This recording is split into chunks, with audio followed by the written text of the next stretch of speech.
para vocês. Vou ver, microfone ok, câmera ok. Maravilha, então, gente. Nossa semana 19. Na aula passada, nós estudamos a parte do sistema ABO. E ficou uma parte ali, que é um adicional, que quase não aparece em vestibular, mas quando aparece, faz um estrago, hein? Que é a parte do efeito Bombaim. Bombaim, né? Vocês já vão entender o que é esse efeito Bombaim. O falso O, né? Fenótipo Bombaim. Existe uma região ali da Índia que a gente encontra uma parte da população com essa característica aqui, a característica de ser um falso O. Vamos entender o que seria esse falso O e o que acontece quando a pessoa tem esse fenótipo Bombaim. É raro isso? É comum onde? É comum nessa região, né? Região de Bombaim, ali na Índia, se vai ter, então, algumas pessoas, né? Grupos de pessoas em que eles descobriram essa particularidade, esse falso O. O que acontece, galera? Pensa comigo, meu tipo sanguíneo é O. Tá? Não pensa em relação se é positivo ou negativo, só pensa em relação ao sistema BO. Se o teu sangue é A, raciocina comigo, você é A, né? O que acontece? Quem tem sangue A, vamos revisar aqui, significa que na membrana das hemácias dessa pessoa tem o aglutinogênio do tipo A. A pessoa que é B tem na membrana dos glóbulos vermelhos, na membrana das hemácias, um aglutinogênio do tipo B. Né? O que é um aglutinogênio? É um antígeno, é uma glicoproteína, é um glicocálix. Beleza? Quando eu falo glicocálix, eu acho que fica mais fácil da gente associar.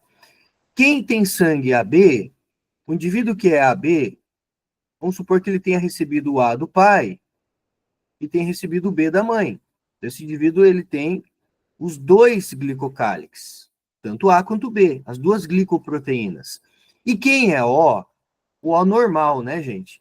Não tem nem o aglutinogênio A e nem o aglutinogênio B. Só que tem um detalhe.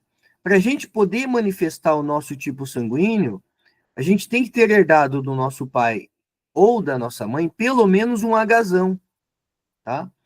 Então, para que a gente possa ter manifestado o nosso tipo sanguíneo, se eu sou O, se eu sou A, se eu sou AB, ou se eu sou B, você precisa ter recebido pelo menos um Hzão. Então, Hzão do pai, Hzão da mãe. Hzão do pai, Hzinho da mãe, né?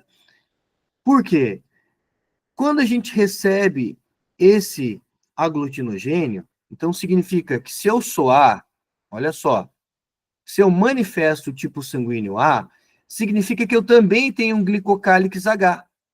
Olha que interessante.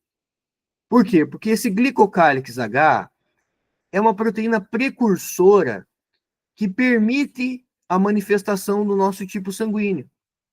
Então, com certeza, vocês que estão me acompanhando nessa aula aqui, vocês têm essa proteína precursora. Porque a gente está falando de um tipo sanguíneo muito raro, que é o falso O, que é o fenótipo Bombaim, né? Então, com certeza, vocês que estão me acompanhando nessa aula, vocês têm essa proteína precursora. Ah, professor, meu tipo sanguíneo é A, meu tipo sanguíneo é B. Ah, eu sou O. Legal. Você tem a proteína precursora, beleza? A gente quase não fala disso. Por quê? Porque quase não cai. Mas de vez em quando esse fenótipo Bombaim aparece. E aí, principalmente para quem vai fazer um vestibular mais concorrido, como é o caso de vocês, aí a gente, né, vê que é um diferencial ter essa informação. Acontece que é muito raro, mas pode acontecer da pessoa ser A, galera, e não ter essa proteína H. Né? Quando tem a proteína H, ele manifesta o tipo sanguíneo. Agora, e quando não tem a proteína H? Quando não tem a proteína H, por mais que essa pessoa seja, vamos supor, IA, né? Ela não manifesta o aglutinogênio, o glicocálix do tipo A. E aí fica como se ela fosse um O. Mas ela não é um O de verdade, tá? Como que a gente tira a prova se ela é um O ou se ela é um falso O? Você tem que testar para o antígeno H. Se a pessoa tem um antígeno H, ela é O, né? Porque mesmo a pessoa que é O, falei para vocês que o meu tipo sanguíneo é O, né? Eu sou O. Então significa que eu sou O, eu tenho aqui, vou aparecer no ar, né? Eu tenho aqui o antígeno H. Eu tenho a glicoproteína H. Mas eu não manifesto nem A nem B porque eu sou O, né? Mas eu sou um O de verdade. Quando a pessoa tem, teoricamente era para ela ser A, né? Ela deveria ser assim, mas ela não tem a proteína precursora, mesmo que ela seja A, isso aqui ela não manifesta. No exame de sangue, vai mostrar que ela não tem o glicocálix A. E aí a gente acha que ela é um O, mas na verdade é um falso O, tá? Então, para a gente tirar a prova se essa pessoa realmente é um O ou um falso O, a gente tem que fazer a testagem para o aglutinogênio ou antígeno H. Se a pessoa tem um antígeno H, significa então que ela deveria ser A, B ou O, né? Sem aglutinogênio é o O, né? Ou AB. Ali, quando ela tem os dois aglutinogênios, seria o AB, né? Então veja que, independente se ela recebeu o alelo A do pai, da mãe, o alelo B do pai, da mãe, ou o izinho do pai e izinho da mãe, deveria ser um O, se ela não tem o antígeno H, que é a proteína precursora, ela não manifesta o tipo sanguíneo verdadeiro dela. E aí ela vai ser um falso O. Como que fica na questão da tabela? Olha aqui, montando uma tabela para a gente entender, fica assim, ó, gente. O indivíduo que é Hzão, ou vamos entender, que tenha pelo menos um Hzão, ó. O indivíduo que tenha pelo menos um Hzão, ele manifesta o tipo sanguíneo dele, ó. Hzão, IA ou IAzinho. É o A. Hzão, proteína precursora. Glicocálix B, a pessoa é B. Tem o Hzão, tem glicocálix A e B, é o AB. Tem o Hzão, não tem aglutinogênio A, não tem aglutinogênio B, que é o glicocálix A, glicocálix B é o O verdadeiro. Mas se essa pessoa herda um Hzinho do pai e um Hzinho da mãe, significa, galera, que ela não tem a proteína precursora. E aí, o genótipo dela pode ser qualquer um, porque ela entra como falso O. A gente não consegue, né, ter um diagnóstico assim, só com esse tipo de tipagem sanguínea. A gente precisa fazer uma tipagem sanguínea mais intensa aqui, né, mais aprofundada, para a gente conseguir descobrir, né, ou através de linhagem paterna e materna, tentar chegar numa possibilidade de genótipo para essa pessoa, tá? Aí você vai perguntar, Giovanni, essa pessoa pode doar? Ela pode doar para qualquer um, tá? Então, como ela não tem, galera, olha só, como ela não tem o glicocálix A, ela não tem glicocálix B, então ela pode doar para qualquer pessoa, tá? Agora, receber, ela só pode receber de falso O. Giovanni, por que ela não pode receber de um O verdadeiro? Porque o O, né, verdadeiro, o que acontece? Quando ela recebe de um O verdadeiro, esse falso O, ele tem anticorpos anti-H. Essa pessoa já nasce com anticorpos anti-H. Então, esse falso O, ele vai nascer com esse anticorpos anti-H. E aí, né, a gente tem um problema relacionado, se ele receber um sangue que seja A, B, AB, ou até mesmo O, né? Fala, não dá para doar de O para falso O. Não dá para doar de O para falso O, por quê? Esse O, ele tem o H. E a quantidade, né, de hemácias que essa pessoa tem com o antígeno H é muito grande. Então, essas hemácias, elas aglutinam. Não é a hemácia do receptor, é a hemácia do doador que aglutina no corpo do receptor. E aí, isso leva a uma falência renal. Então, o falso O pode doar para todo mundo? Pode. Mas só pode receber dele mesmo. Tá? Então, olha, é um sangue muito raro, né? O fenótipo bombaim ou falso O. Beleza? Fique atento, né? Porque às vezes, quando isso daqui cai no vestibular, eles vão falar do fenótipo bombaim, né? O que acontece? Daí você já sabe, né, que tem essa proteína precursora. É possível um casal normal ter uma criança com falso O? É possível, desde que o pai e a mãe sejam heterozigóticos, né? Se o pai for Hzão Hzinho, a mãe for Hzão Hzinho, tem 1/4 de chance de ter Hzinho Hzinho, uma criança falso O, beleza? Então, é um sangue muito raro, esse sangue falso O, e aí o problema é que ele só recebe dele mesmo, né? Então tem que contar aí com uma parcela pequena da população com esse tipo sanguíneo. Mas quando a gente fala de transfusão, é lógico que o sistema BO e o sistema RH é o padrão clássico, né? Eu falei para vocês do Karl Landsteiner, e agora com a ajuda de um outro cientista, né, o Wiener, em 1940. Gente, se eu não me engano, não sei se é, acredito que é isso mesmo. O Landsteiner, ele faleceu em 1943. Esse cara aqui, ó, ele morre em 1943. 3 anos depois, né, dele publicar esse trabalho sobre o sistema RH. O que aconteceu? Esse cara dedicou a vida inteira dele para estudo de sangue, para essa parte química do sangue, bioquímica, né, do sangue. Ele ganha prêmio Nobel. Vamos lembrar, né? O Landsteiner, ele descobre o sistema BO em 1901, ele ganha prêmio Nobel em 1928, ele descobre o sistema RH em 1940. Em 1943 ele morre. Você fala, caraca, esse cara foi um gênio aí. Foi um cientista genial, né? Revolucionou a medicina moderna. Então você tem aqui o Landsteiner e o Wiener. O que eles fizeram? Eles perceberam que depois da descoberta do sistema BO, muitas pessoas passaram a utilizar com maior frequência, né, ali a transfusão sanguínea. Muitos médicos, né, muitos hospitais passam, então, de uma maneira agora testada, né, a usar a transfusão sanguínea de humanos para humanos. Só que, eventualmente, algumas pessoas ainda morriam. E o Landsteiner e o Wiener, então, eles chegaram à conclusão que deveria ter mais alguma coisa, mais algum sistema que estava causando essa morte.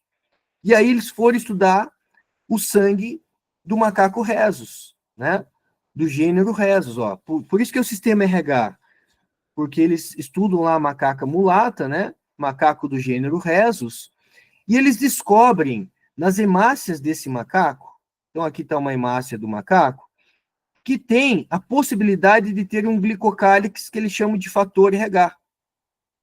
Fator D, ou também chamado de fator RH. Não estranhe se algum livro chamar de fator D. Também é chamado assim, tá? Fator D, ou fator RH. Eles perceberam que esse fator RH, esse fator D, aparecia no sangue do macaco rhesus. E aí eles foram testar para ver se nos humanos também tinha esse fator RH. E eles perceberam que sim, 85% da população tem o fator RH, né? Então, olha aqui o teste que eles fizeram, né? Eles pegaram ali o macaco rhesus, injetaram sangue do macaco no coelho, o coelho produziu anticorpos anti-RH, eles extraíram o soro do coelho com esses anticorpos ali, né? Anti-RH. Então, agora eles têm o quê? Eles têm um soro anti-RH. Adiciona-se esse soro anti-RH em humanos. Não ocorreu aglutinação em 15% das pessoas. Essas pessoas que não aconteceu aglutinação, quando você aplica o soro no sangue e nada acontece, significa que essa pessoa não tem o fator, né? Quando você aplica o soro anti-RH e a reação acontece, significa que o fator RH existe aqui, né? Então ele acaba aglutinando. Aglutinar significa colar, o sangue fica esquisito, né? Porque uma hemácia cola na outra, tipo quando você faz aquele caramelo de açúcar, né? Ele vai colando, ele vai grudando um açúcar no outro ali. Então, o aglutinar é isso. é esse processo de caramelização do sangue, né? Imagine um processo de caramelização do sangue. Isso, gente, vai levar a uma insuficiência renal, o sangue não vai conseguir filtrar esse sangue caramelizado, né? Então, a gente tem que 85% da população é RH positivo e 15% da população é RH negativo. E aqui eles detectaram o seguinte, que o fator RH ele envolve uma dominância completa, onde o gene, que eles chamaram então de Rzão, domina o Rzinho. O Rzão é dominante, o Rzinho é recessivo. Então, pessoas que são RH positivo, se você que está me acompanhando aqui é RH positivo, significa que você faz parte aí de 85% da população. Se o teu sangue é RH negativo, significa que na membrana das tuas hemácias não tem o fator RH. Quem tem o fator RH vai ter também aqui o aglutinogênio, o antígeno, o glicocálix para o fator RH. Legal? E aqui envolve, então, uma dominância completa. Quando a gente fala de sistema RH, uma coisa que sempre aparece é a doença hemolítica do recém-nascido. Ah, professora, essa é aquela doença que a mãe mata o filho. É meio pesado falar isso, mas pode matar, né? Pode levar à morte. Doença hemolítica do recém-nascido. Basicamente, não é a mãe matar o filho, mas é a mãe rejeitar esse filho, né? E atacar as hemácias da criança. Essa doença é conhecida como eritroblastose fetal. Blasto significa algo que é jovem. Eritro significa que é vermelho. Então, são nas hemácias do feto. Algo jovem, algo embrionário. Então, são os glóbulos vermelhos do feto. Para acontecer essa doença, a gente tem que ter a soma de alguns fatores. Primeiro fator, as meninas que estão acompanhando essa aula, meninas, se o teu fator RH é positivo, esquece, você nunca vai ter problema com essa doença. Somente as mulheres que são RH negativo. Então, primeira condição para ter a doença hemolítica do recém-nascido. Quem tem não é a mãe, quem tem é a criança, tá? Primeiro fator para ter a doença hemolítica do recém-nascido. A mãe tem que ser RH negativo. O pai tem que ser RH positivo. Porque da onde que vai vir um RH positivo? Tem que, se não vem da mãe, vem do pai, né? Terceiro fator, a criança nasce com RH positivo. Gente, imagine essa situação. A criança com o fator RH, a mãe sem o fator RH. Então você vai ter aqui o quê? Você vai ter hemácias da criança indo para o sangue da mãe.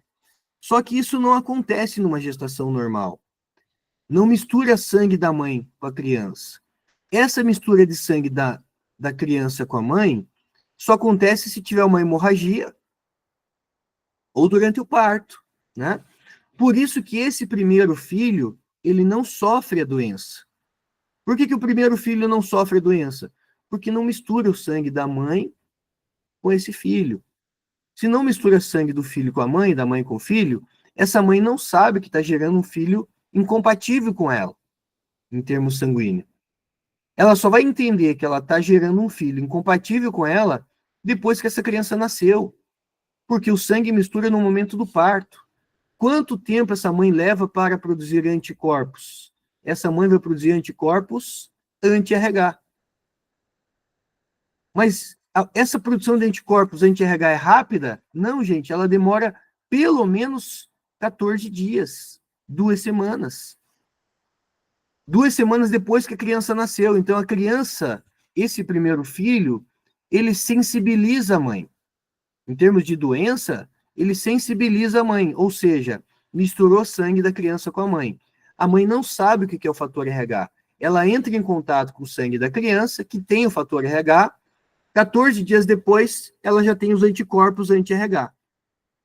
A partir do momento que essa mãe tem os anticorpos anti-RH, o segundo filho, na segunda gestação, ó, ele fala, na segunda gestação, o que acontece? Não mistura sangue da mãe com a criança. Mas anticorpos são moléculas tão pequenas que passam pela barreira placentária. Então não mistura sangue, mas os anticorpos passam para a criança. Que anticorpos são esses? São anticorpos anti-RH. Então a mãe começa a destruir os glóbulos vermelhos da criança, gente. Imagina essa criança num processo da organogênese bombando, desenvolvimento de órgãos e tudo mais, essa criança necessitando de oxigênio, que é transportado por glóbulos vermelhos, e a mãe destruindo esses glóbulos vermelhos. Cara, isso vai trazer consequências muito graves, né? Inclusive podendo levar essa criança à morte, tá?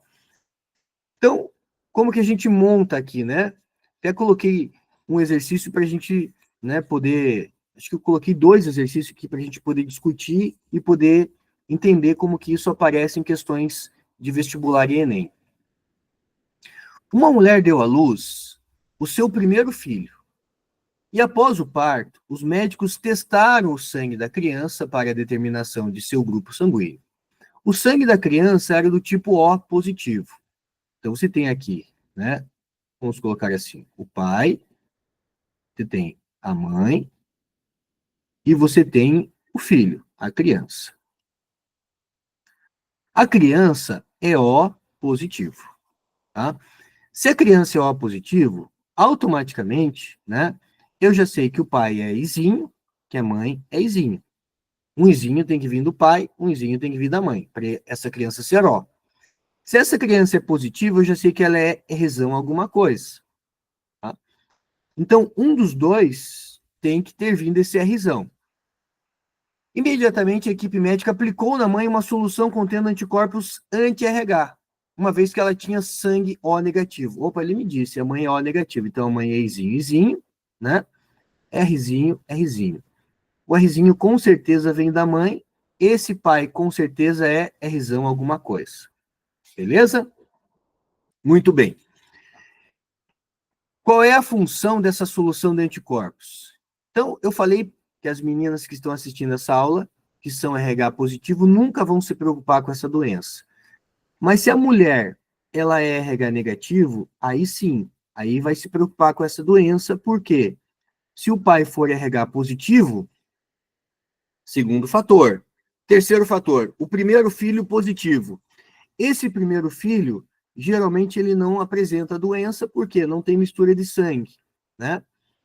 Mas quando acontece isso, gente, que eles fazem a testagem da criança e percebem que a criança sensibilizou a mãe, até 72 horas após o parto, eles aplicam uma solução.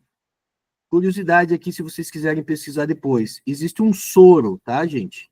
Um soro chamado Rogan. O que esse soro faz?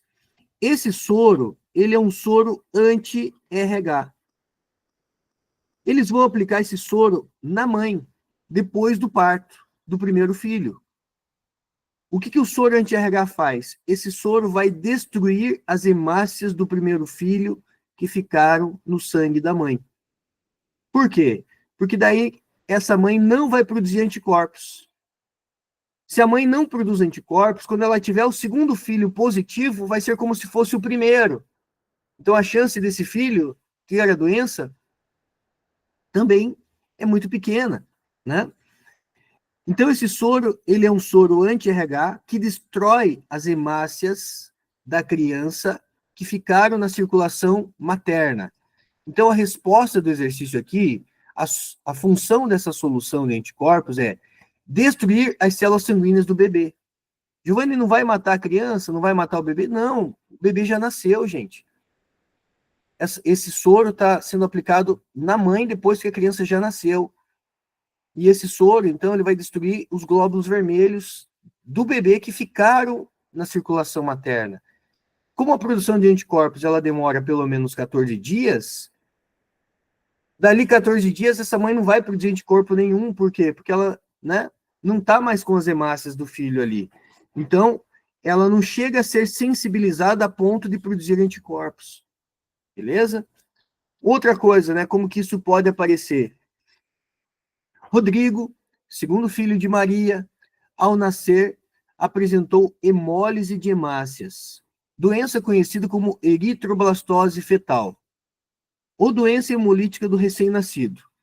Sabendo que Maria jamais se submeteu a nenhuma transfusão sanguínea e que João, primeiro filho de Maria, não apresentou a doença, assinale a alternativa que determina, respectivamente, os fenótipos de Maria, de Rodrigo e de João quanto ao fator RH. Então vamos lá. A gente tem Maria,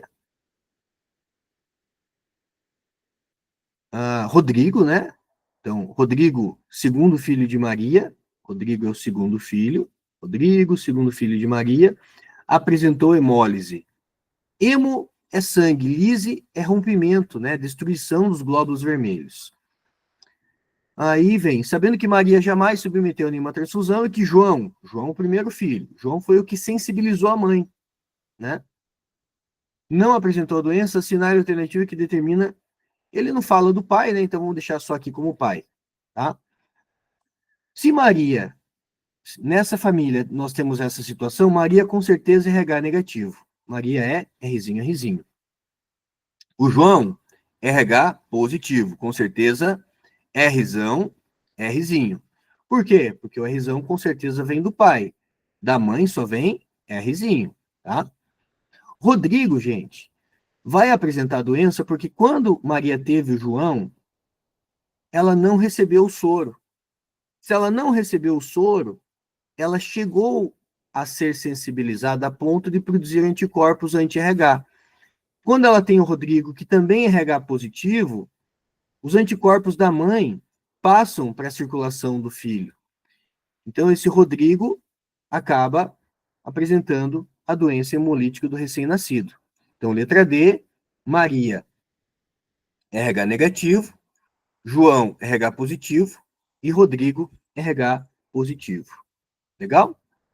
Eu comentei que nessa aula a gente iria estudar algumas coisas que talvez fossem novidades para vocês. Uma delas foi o fenótipo Bombaim, né? Outra coisa, a gente vai ver o sistema MN e outros tipos sanguíneos, beleza? Mas agora vamos falar do verdadeiro doador universal. Quem que é o verdadeiro doador universal? Você já sabe que o O é o doador universal, mas é o O positivo ou negativo? É o O negativo, gente. O O que pode doar para quem é positivo, que pode doar para quem é negativo, é o O negativo. Esse é o verdadeiro doador universal. Porque o O negativo, famosa hemácia careca, ela não tem o fator RH, ela não tem o aglutinogênio A, ela não tem aglutinogênio B. Então, ele não tem nenhum aglutinogênio. Pode doar para todo mundo, né? O verdadeiro doador universal. E o verdadeiro receptor universal é o AB positivo. O AB pode receber de A, pode receber de B, pode receber de O, e o positivo pode receber de todo mundo que é negativo e de todo mundo que é positivo, tá? Agora, para tudo que você está fazendo e concentre aqui comigo, por favor. Isso aqui gera um pouquinho de confusão, mas não é difícil. Eu tenho aqui uma amostra de sangue de uma pessoa que eu não sei o tipo sanguíneo. Então, o que nós fizemos? Furamos o dedo da pessoa, colocamos uma gota de sangue aqui, uma gota de sangue aqui, uma gota de sangue aqui. Na primeira gota de sangue, eu aplico um soro anti-A. Na segunda gota de sangue, eu aplico um soro anti-B. Na terceira gota de sangue, eu aplico um soro anti-RH, tá? Se eu quiser testar para falso O, eu ainda aplico um soro anti-H, tá? Não é muito comum, porque já que é um sangue muito raro, né? A gente não vai ficar fazendo essa testagem, essa tipagem sanguínea para saber se é falso O. Pelo menos aqui no Brasil, não. Então a gente faz a tipagem para A, para B e para RH. Pense assim, se o soro é anti-A, ele vai atacar se tiver a substância A. Então essa pessoa, eu já sei que ela é A. Tá vendo que aglutinou? O que é aglutinar? Essa imagem aqui é uma imagem real, tá, gente? Aglutinou significa que colou. Os glóbulos vermelhos, eles aglutinaram, caramelizaram, né? Então, essa pessoa tem a substância A no sangue. Apliquei o soro anti-B, não aglutinou. Significa que essa pessoa não tem a substância B no sangue. Tá vendo que aglutinou quando eu apliquei o soro anti-RH? Se aglutinou, gente, tá vendo que o sangue não ficou homogêneo? Significa que essa pessoa tem o fator RH. Então, essa pessoa é o quê? A positivo, né? Então, você furou o dedinho da pessoa lá, pingou o soro. Esse soro, você compra esse soro, tá? E você tem em laboratório. Então, furei o dedo da pessoa, coloca numa plaquinha e pinga lá o soro que você comprou, soro anti-A. Reagiu, tem A. Não reagiu, não tem, né? Para a gente fixar bem isso daqui, vamos pegar mais uma pessoa aqui, ó. Uma segunda pessoa. Pinguei o soro anti-A, né? Furou o dedo lá da pessoa, pinguei o soro anti-A, pinguei o soro anti-B. Essa pessoa só reagiu quando a gente pingou o soro anti-A. Então, ela é A negativo. Mais um. Aglutinou com B, aglutinou com RH. Então, essa pessoa vai ser B positivo. Mais uma amostra. Aglutinou com todo mundo. Então, essa pessoa vai ser AB positivo. Não aglutinou com nenhum. Essa pessoa vai ser O negativo. Esse ano tem a possibilidade disso daqui cair no teu vestibular, porque um professor, ele fez uma tipagem sanguínea usando a mesma agulha para mais de 30 alunos. Olha só, gente, questão de um professor, eu não lembro de onde que era, se era da Bahia, lá, não lembro sinceramente de onde que era, mas isso é recente. Um professor fez a tipagem sanguínea em sala de aula. Primeiro que isso é proibido. Por mais que o biólogo seja também um profissional de saúde, nós biólogos, nós também somos profissionais de saúde. Nós também somos habilitados para fazer tipagem sanguínea, mas não numa sala de aula. Era permitido isso lá na década de 90. Aí vem a questão da educação sanitária, né? O que, que diz a educação sanitária para um professor de biologia? Fala, meu, você não deve fazer tipagem sanguínea numa sala de aula, não é um ambiente adequado. Mesmo que você tenha agulha para todo mundo. E o mais grave que esse professor fez, gente, esse professor, ele usou a mesma agulha para todos os alunos.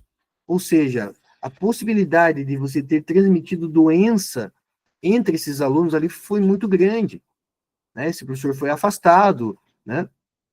Como é algo que está dentro do ano de 2025 e repercutiu muito isso, tem a possibilidade disso aparecer no teu vestibular, beleza? Então, cuidado. Se o exercício falar de tipagem sanguínea, o raciocínio que você faz é esse. Você tem a amostra de sangue, pinguei o soro anti-A, reagiu, significa que a pessoa tem a substância A no sangue, né? Vamos pegar aqui, ó. Pinguei o soro anti-B, reagiu, a pessoa tem a substância B. Pinguei o soro anti-RH, reagiu, significa que a pessoa tem o fator RH no sangue. Não reagiu, ela não tem a substância A, não tem a substância B, não tem o fator RH. E, mais uma vez, né? Se eu quiser testar se esse cara aqui é o falso O, o que, que eu faço? Soro anti-H, né? Você colocaria mais uma gotinha de sangue da pessoa aqui e aplicaria aqui um soro anti-H. Anti-H. Aí a gente tem a certeza se essa pessoa é O ou falso O. A Renata falou, né? Ah, Espírito Santo, né? Verdade. É, eu lembro que eu comentei até no Minuto da Biologia, mas são tantas coisas que a gente vai acompanhando, vai comentando, né? Mas foi isso mesmo. É, foi Espírito Santo mesmo. Boa, boa, Renata. Valeu. 44 alunos, eu falei mais de 30, né? Então, assim, não tava, né? Joguei para baixo aqui para não dizer que eu estava mentindo, né? Então, a gente tem aí uma situação que aconteceu esse ano. Então, dentro do ano de 2025, é um assunto que está em evidência, é um assunto que pode aparecer no teu vestibular como uma reportagem. E aí vem a questão, né? Ah, fulano, né, tem que tipo de sangue? Aglutinou com A, não aglutinou com B. Então, esse é o teste de tipagem sanguínea. E era professor de química, né? Nem de biologia. Verdade, pior ainda, né? Beleza, gente. Boa, valeu aí, né? Esse é o lado bom, né? dos dias atuais. A gente já consulta a internet e já resolve.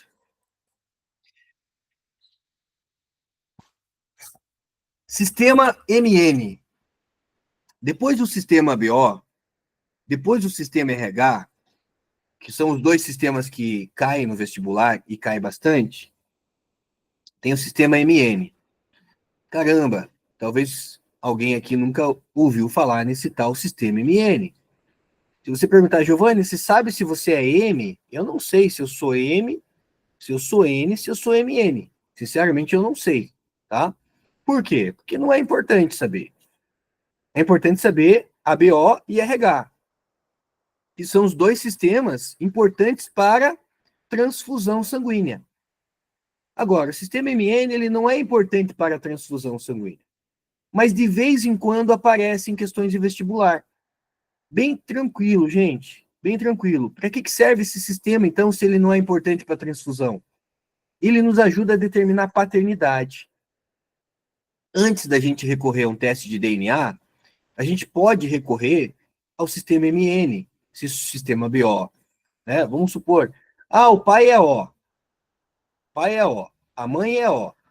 Então, se o pai é O, o pai é izinho, a mãe é izinho. 100% dos filhos, gente, tem que ser O. Então, a gente consegue excluir paternidade, né? Saber ali possibilidade de tipo sanguíneo da criança de acordo com o tipo sanguíneo dos pais.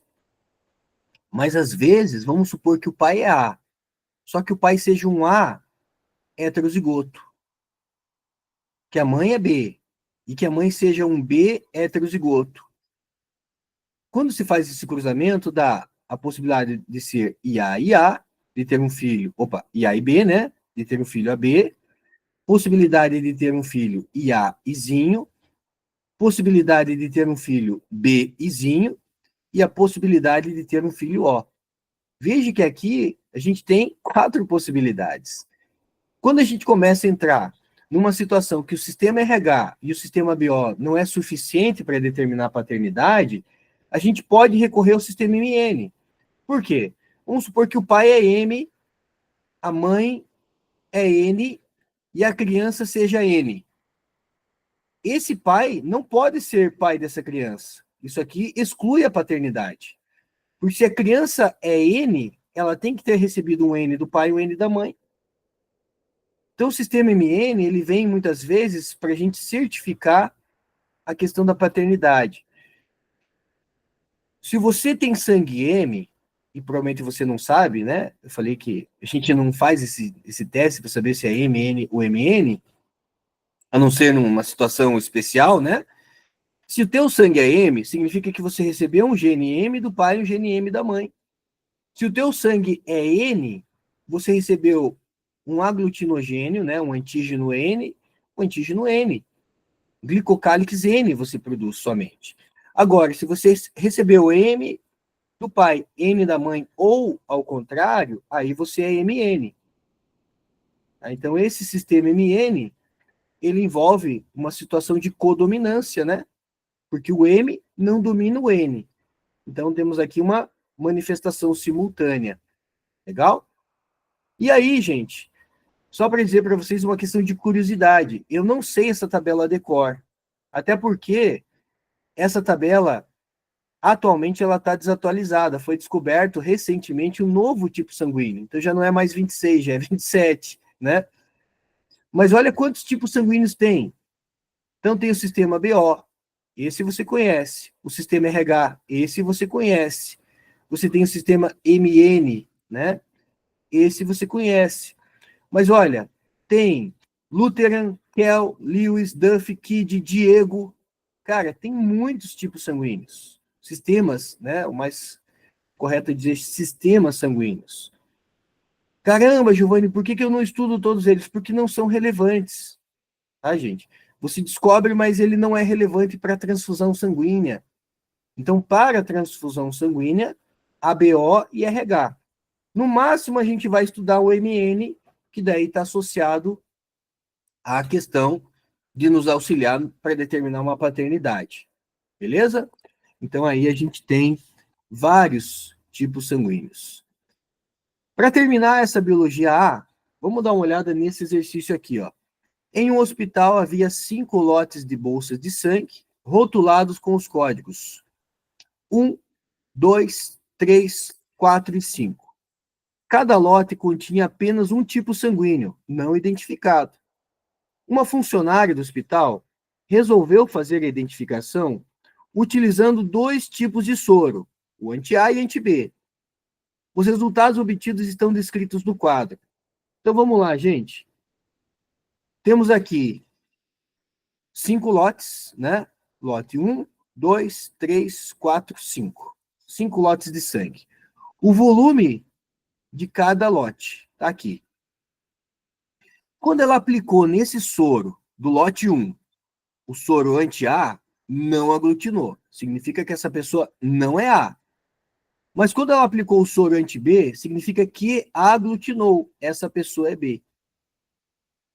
No lote 2, aglutinou com A, não aglutinou com B, essa pessoa é A.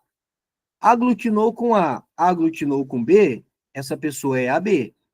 Quando você aplica o soro e reage, significa que tem a substância no sangue, que tem a substância nesse lote, né? Não aglutinou, não aglutinou é O. Não aglutinou, aglutinou é B. Então, lote 1 e 5 tem sangue B. Quantos litros de sangue eram do grupo do tipo A? 25, né? Então, a gente tem aqui a resposta. Eu tinha colocado aqui mais bonitinho, ó. A resposta vai ser 25 litros. Quantos eram do grupo sanguíneo do tipo A? 25 litros. Então, Enem 2014, caiu essa questão aqui. Mais uma para a gente fechar. Um homem do grupo sanguíneo AB, IRH negativo, casa-se com uma mulher do grupo sanguíneo O, IRH positivo homozigoto. Os grupos sanguíneos dos descendentes desse casal podem ser, vamos montar aqui, o homem AB negativo, se ele é AB e A e B, se é negativo é Rzinho, a mulher O positivo, homozigoto, né? Então ela vai ser Izinho, Rzão, Rzão. Importante que ele falou homozigoto, porque senão poderia ser Rzão, Rzinho também. Então Rzão, homozigoto. Como que a gente faz esse exercício? Você faz separado, né? O sistema BO vai ser IA e B do homem e Izinho da mulher. Faz a distributiva, vai chegar nesses genótipos aqui. 50% de chance de ser A, 50% de chance de ser B. Tá?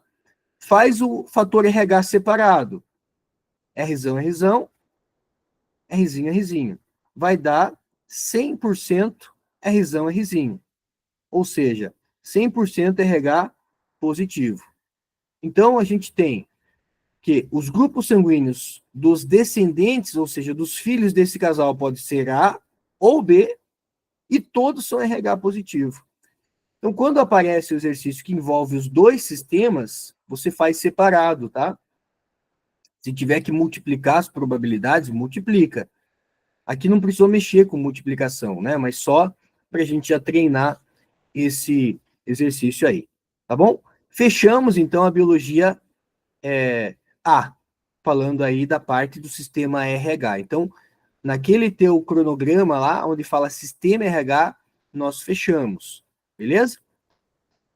3h28, é só o tempo da gente trocar o slide aqui, então 5 minutinhos para você tomar uma água, 3h34 a gente volta.